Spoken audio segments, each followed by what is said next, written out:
Ravage now will come out. Here, BKB's up. They're going to try to fight this here. Rapici with a beautiful black hole from Tavo. Here's when they're coming in. It's a lot of damage. 3-3 with the epicenter. And a great stun for Roger to break it up. No escaping for the Yoga.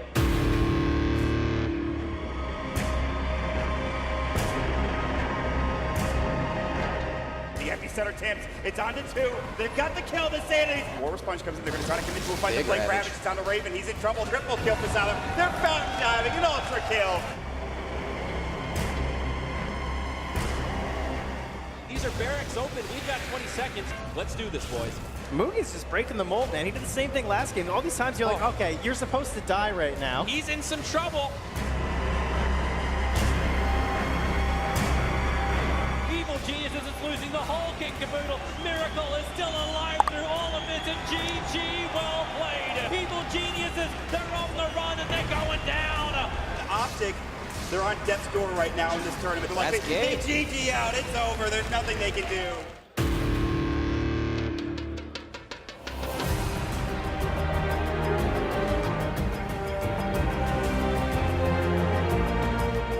C doing what damage he can with that BKB, but his teammates are getting obliterated, and that's it. Good game gets called. And it's Newbie that are in big trouble. This is going to be a full 5-man wipe for BGJ Thunder.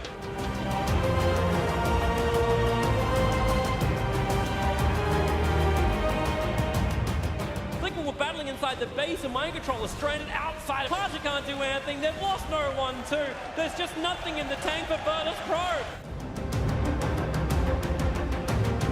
Pasha wants to end this, and he'll do so. Liquid cannot withstand this much power.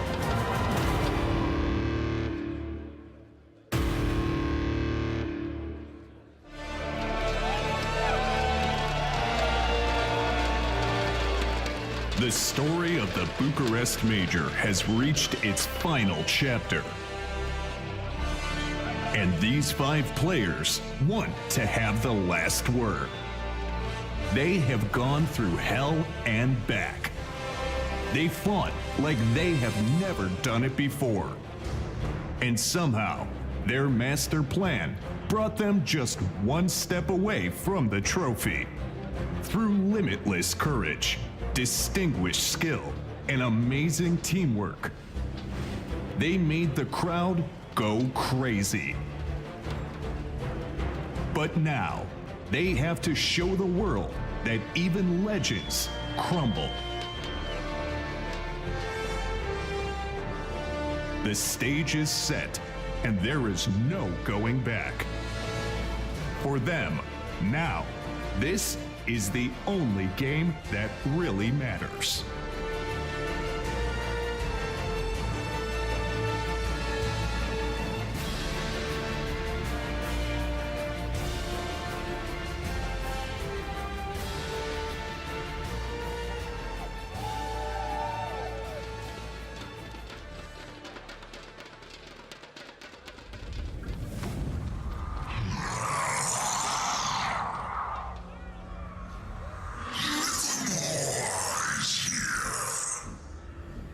Welcome on stage, VGJ Thunder!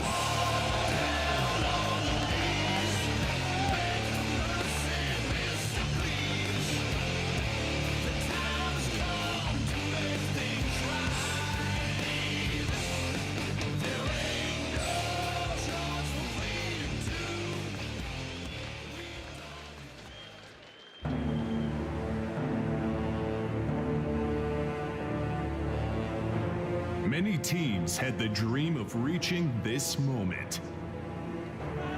But dreams rarely do come true. And yet, for this team, the dream is about to become a reality. They managed to smash their rivals through calculated risk and unmatched brilliance. But their job here at the Bucharest Major is not yet done.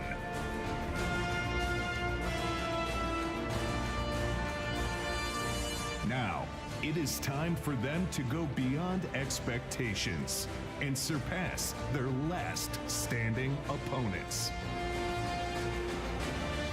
This is the moment when true heroes stand out. This is the moment when legends are born. But will it be their moment?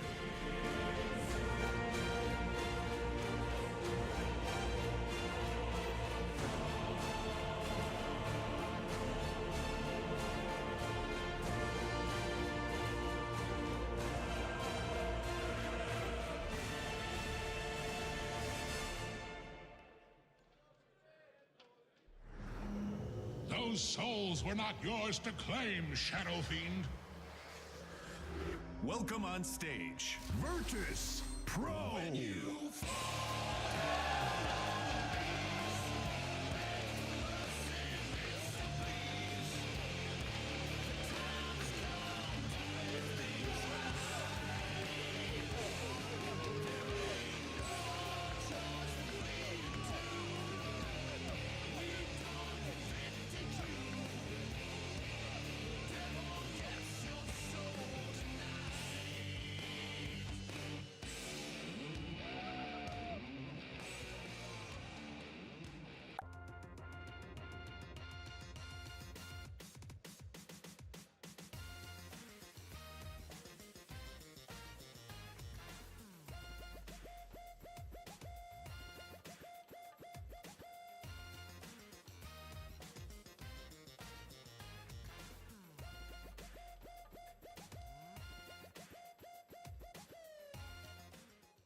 That looks pretty good.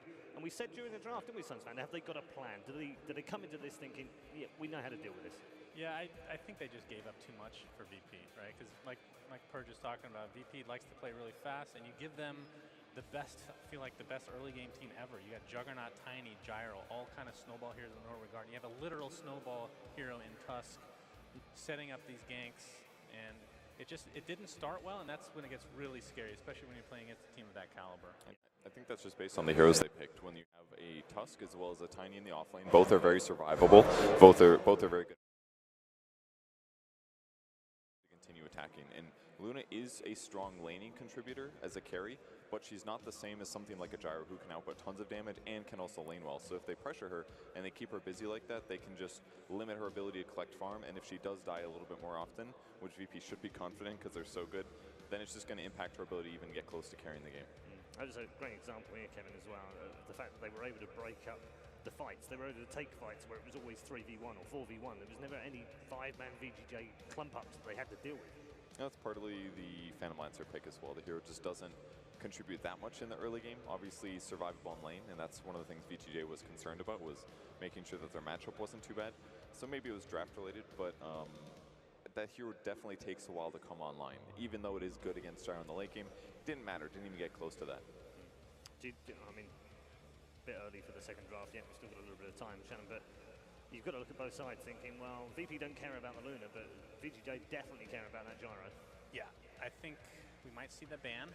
I mean, that's the problem. Like, there's so many other heroes that we can play, right? So, it is partly a draft thing. It's not just their lineup, but like, there's not like really a formula of beating Virtus Pro, right? Just like any tier 1 team. But I think the teams that have found success with them are teams that try to maybe match their aggression, which that's definitely not the lineup for that. Or you go for kind of a slower pace, more disciplined, have a little save, perhaps. Like, Bane is not going to save anybody that early on against this lineup. So I think the draft is a huge part of that game. Because I don't think, like we talked about, VP made them look pretty bad in this of a close game as opposed to just complete stomp, but it just wasn't enough, really. I mean, it wasn't a stomp as such this time, was it? I think it was a no-hope game, is when you look at it. Like, you sit there as VGJ and like, okay, so how can I kill someone? Like, the moment when you sunted onto the Enchantress in the mid lane, you're like, okay, we can do this, we can take this kill, and then you can't even attack her. Like, this is a no-hope game. And no matter how hard I try, unless I use my combination, nothing happens. It's one of the worst situations to be against an August Iron, where the enemy team is always the one forcing action onto you, and that in turn means that you never have a way to be able to react back, because there's always going to be a Naga Siren Sleep in the pocket. And we saw that so many times where a VGJ finally tried to get aggressive, ends up being in like some 3-man group up against the Song of Siren Sleep. Hell, that one, they tried to go for the Death Prophet. He was down to 100 HP. No one just turns around. He's like, I'm going to silence both of you, and there's nothing that you will be able to do to me, even at 100 HP. I'm going to Spirit Siphon up and heal, and they managed to turn so many of these fights as a result. I think that everyone on Virtus Pro felt really comfortable in this game. I didn't even mention Ramses, but he had some really cool Morphling plays, and I think Morphling is just kind of an insane hero right now. Yeah, we've seen it picked up against Terrorblade working really well, Toby, in the past, and one of those things that skipped through. We thought we might see a ban, and it gets through, and it kind of hurt them. Also, the Enchantress in this game is just ridiculous. I mean, yeah, the Ench kind of just made that top lane work too, because there's no way you could really get around it. The Terrorblade just can't free farm and get all powerful. I think also with the lane rotations, it was going to be very difficult. Like the first real rotations was coming down to bottom lane to try and get that combination, the ET plug and the DK to work, which kind of meant the Terrorblade was just doing it rough in the mid. But what actually wrecked him more than anything else was solo sniping that courier.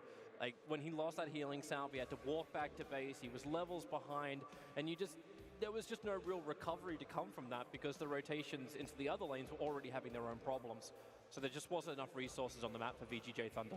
Yeah, honestly, it took them so long to be able to burst anybody down, and that's why, like, when we were talking about draft, I wanted to be able to get some sort of burst damage for this roster on VGJ Thunder, because when you're going up against a Naga Siren, this is what's very likely to happen, is that you try and go for this kill, and all of a sudden the Stong stops you before you're able to get that kill, or even if you do get it, it ends up being sort of a one kill that you get, but a bad team fight in return.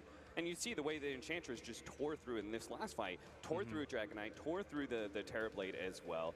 Again, this core Enchantress is not to be underestimated, and I felt like VGJ Thunder did not know what they were dealing with.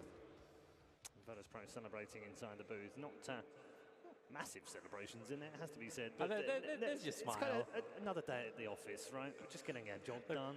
Ramses, when he comes up, he's just like, hands up, it's like, did you see what I did to that disruptor? A fantastic best-of-3 and best-of-5 team to face up against, because they have so many heroes to be able to lock away in their draft and pull it out when the time is necessary, including a critical Broodmother here. They can do it all, Jack. Solid, precise, decisive, versatile. So many things to describe this team. It really feels like a lot of times they are their own worst enemy. They really brought it here in these finals. It just feels like so hard to beat them. They can play this kind of standard meta style and execute it very well. They played decisively on a wide range of heroes. Roger brings a different pool that has a lot of game-changing impact. It's just really hard to deal with this team. What do you want to take away from it? And then they have certain pocket picks, like the Brute that just comes out in the perfect situation and just takes over games. It's just really hard to beat this team. They really enjoyed themselves in that booth. Yeah, apparently. Every time we cut back to them, they were chuckling, and apparently it was something to do with Vinci's style. I don't know, what's that all about? Not just them. He asked them overall, what are you laughing about? He's like, the enemy team's playstyles, man. Yeah. It's just funny to them. And I gotta say, it looks pretty funny to me when Virtus Pro is taking them on. They just seem like children against giants oftentimes. Yeah. No answer to this Brood. When their lanes get run over, it's just really hard for them to play. And going back to that major scorecard, this is their third. They are one game away and one 2-0 series away from being the leaders over OG. If that Kiev final goes a little bit differently, so they're really picking up steam right now at the right time. Yeah, I mean, we've been talking, it seems since January, Cap, about who the best team in the world is. I think we were quite settled on the top 3 being Secret, Liquid, and Virtus Pro. Have Virtus Pro in the last few weeks, have they kind of edged ahead of Secret and Liquid, do you think? I think they definitely edged ahead of Secret. Against Liquid, it's still a big question mark for me. I would love to be able to see more and more series. After all, I think the score between them is 5-5. It was 5-5 yesterday. Wow. But I think when Virtus Pro won that last game, I think they just went ahead 6-5. It's very close. And that's exactly how I feel about them, is that maybe right now they're slightly ahead of Liquid, but I could just as easily see that in the tournaments coming up in the future that maybe Liquid is the one who gets the edge. So I really do feel like they're kind of neck and neck for that first place slot, but it also all comes down to TI as well. After all, Virtus Pro, they have done this before. They did this last year. They were looking really good in some tournaments heading into it, so they just got to make sure they maintain their form and they don't peak too early. I mean, Pasha made the point at the end, what's next, Frank said, and he said win more tournaments. But the thing is right now, I don't know how you feel about this, but I look at the team and go, surely now they back off a little bit, because they're at TI, right? With 10 tournaments to go at the Dota Professional Circuit, they are guaranteed a spot at the International. Now, I'd imagine with that weight off their shoulders, they might even play better now. Maybe. I mean, it does look like Virtus Pro is a team that plays with very little cares oftentimes. We saw the behind the scenes with them at Kiev, and yeah, there was some flames back and forth, but we also saw the way that they interact with each other. It seems to be very friendly, very camaraderie, and there seems to be just a very carefree to a lot of their play style. And it really shows when they play around each other. You see these fun little moments that they have together. It just seems like they are owning everyone and having a blast doing it. Yeah, it seems to have improved since they've had Roger there as well. And what a couple of performances this young man's had. Jack, he's played in 2 majors with Virtus Pro, and he's won 2. Yeah, I mean, again, both with his hero pool opening things up, a lot of different options, and then as Cap was talking about, there's just like a fearlessness that they play with when you have to execute these very precise maneuvers in these team fights or saves. Like, they don't seem to have any hesitation at all. And in the past, that might have been something that come back to hurt them if they outplayed themselves, got too aggressive, exposed themselves a little bit. But they're also now under control. Fighters, but there's your jump in, a nice 4-star away. Yang avoiding the initiation of Virtus Pro, but no one just turns back into the fight. The avalanche toss. Where are these BKBs? It won't really matter because you got so much damage from Virtus Pro. They are immune, they are warriors, and they're looking to bring down Freeze. He's a big one to claim. No immunity left anymore. They just keep pumping into him. No one's got the distance, even with the tree toss. They can't get that, and GG, well played. Virtus Pro claim yet another major title. And they did it in more than convincing fashion. It was a slaughter in this grand final. And honestly, this didn't look that different from the previous major, where they absolutely trounced Vici Gaming. They ended up winning that one only 3-1. But this one was even more one-sided somehow. Like, VP looked absolutely unstoppable right now. Yeah, they really do. This is a fantastic team. Such depth, such quality of the entire team. You do wonder, like, how does anyone beat these guys? They can draft anything. They can play any tempo. They can do cheesy brute mother stuff if needed. And it doesn't even look cheesy. It just looked easy. It does. It does. The easiest thing for him is to pick up the trophy as well. So this awesome crowd here in Bucharest, they can actually greet their PGL Dota Major champions. Let's give a huge round, guys. Virtus Pro, they are your champions!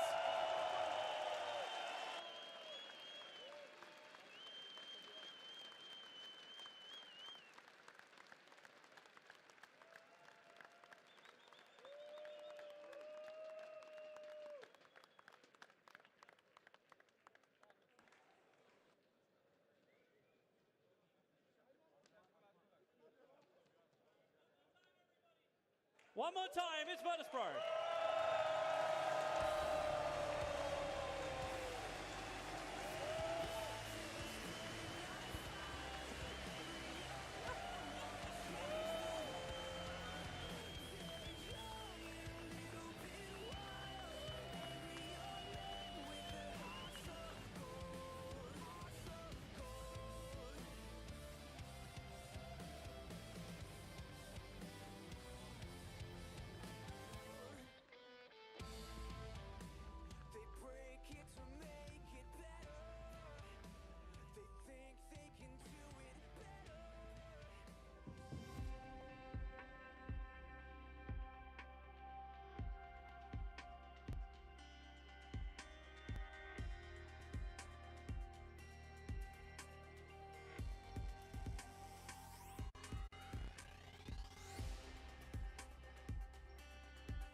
Streets like you know your demons. I feel these beats like the fish you're swinging.